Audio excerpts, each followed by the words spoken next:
मतदाता सूची में जिस तरह के रिवीजन की बात इलेक्शन कमीशन कर रहा है वो सीधे तौर पर सत्तारूढ़ दलों को मदद होगी उससे। और ये मदद करने की कोशिश क्यों हो रही है? क्योंकि सबसे बड़ा खतरा इस बार एनडीए को, भाजपा नीतीश को उन प्रवासी बिहारियों से है जो कि इस बार बिहार में जब छठ और दिवाली में घर आएंगे तो उन्होंने जिस परेशानी में, जिस मजबूरी में बिहार को छोड़ा है, जो पलायन का जो दंश उन्होंने झेला है, इस बार जब वो वापस आएंगे तो इस सत्ता में सत्ताधारियों को उखाड़ कर फेंकेंगे। उनका नाम हटाने के लिए एक तरह से षड्यंत्र करके ये काम किया जा रहा है। वरना ये बताइए कि इसी इलेक्टोरल रोल से जो इलेक्शन कमीशन ने बताया है, साल भर पहले अभी देश में चुनाव हुआ है, लोकसभा का चुनाव हुआ है, तो अगर वो इलेक्टोरल रोल ठीक नहीं था तो क्या मोदी जी का चुनाव भी ठीक नहीं था? क्या मोदी जी भी फिर से अपना चुनाव कराएंगे? और अगर आप ये कहते हैं कि इलेक्टोरल रोल के बाद अगर कुछ लोग उसमें गलत जुड़ गए तो सर बाहर का घुसपैठिया आ गया, तो बताओ एक साल में यहाँ सरकार किसकी है? भाई पिछले लोकसभा चुनाव के बाद से सरकार भी यहाँ एनडीए की है, तो नए घुसपैठिए शरणार्थी आए कहाँ से आए? हरलाखी विधानसभा से आगाज हो चुका है बिहार बदलाव का। बिहार बदलाव का आगाज उस दिन हो गया जिस दिन जन स्वराज की इस व्यवस्था, इस परिकल्पना, इस विचारधारा को बिहार में लाया गया। बिहार में बदलाव का आगाज उस दिन हो गया जिस दिन 2 अक्टूबर 2024 को जन स्वराज दल बना। बिहार में बदलाव का आगाज उस दिन हो गया जिस दिन लोगों ने तय कर लिया कि 30 वर्ष से लालू के डर से मोदी और नीतीश, और मोदी के डर से लालू को वोट देना जो उनकी मजबूरी थी, अब वो मजबूरी ख़त्म हो गई। अब लोगों को एक नया रास्ता दिख गया है अपने बच्चों के भविष्य के लिए, अपने बच्चों के शिक्षा और रोजगार के लिए। तो बदलाव का आगाज हो चुका है, बदलाव हो के रहेगा और आपके सामने है। आज बिहार बंद है, आज बिहार बंद है। और हरलाखी में जितने लोग आए हैं, मुझे नहीं लगता है कि हरलाखी में पहले कभी भी इतनी बड़ी संख्या में इतने लोग आए होंगे। तो ये दिखाता है ये जन स्वराज की ताकत नहीं है। लोग प्रशांत किशोर लोग जन स्वराज को सुनने नहीं आए हैं, लोग अपने बच्चों का नया भविष्य देखने आए हैं। ये देखने आए हैं कि बिहार में भी वो दिन आए कि हम लोग के बच्चे बाहर रोज पलायन न करें, हम लोग के बच्चे भी यहाँ पढ़ें। वो देखने, उस सपने को साकार होते देख रहे हैं, इसलिए लोग आए हैं। क्या कहेंगे मतदान के लिए जो तरीके से वोटर आईडी वाला काम चल रहा है, क्या कहेंगे इसके बारे में आप? भाई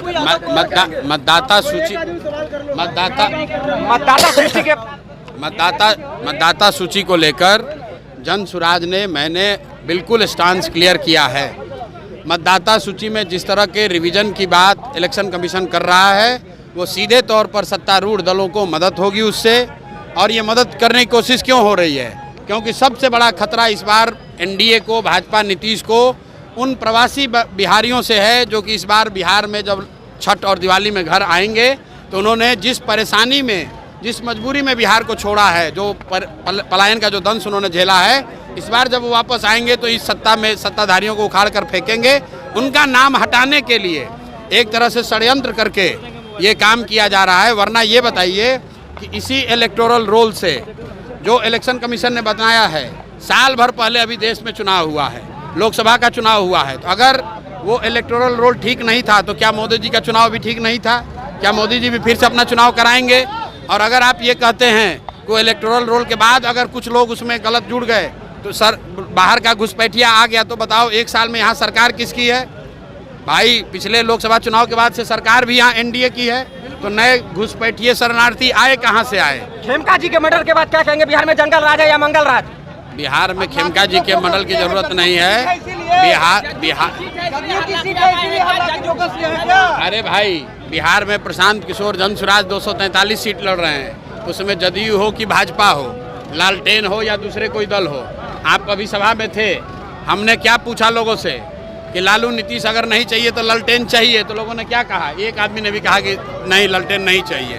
तो जनता का मत क्लियर है, इसमें कोई जदयू और हरलाखी की बात नहीं है। बिहार के 243 सीटों पर बदलाव होने जा रहा है। खेमका हत्याकांड पर प्रशांत जी का क्या कहना है? खेमका हत्याकांड पर प्रशांत जी का क्या कहना है? खेमका हत्याकांड पर प्रशांत जी का क्या कहना है? देखिए,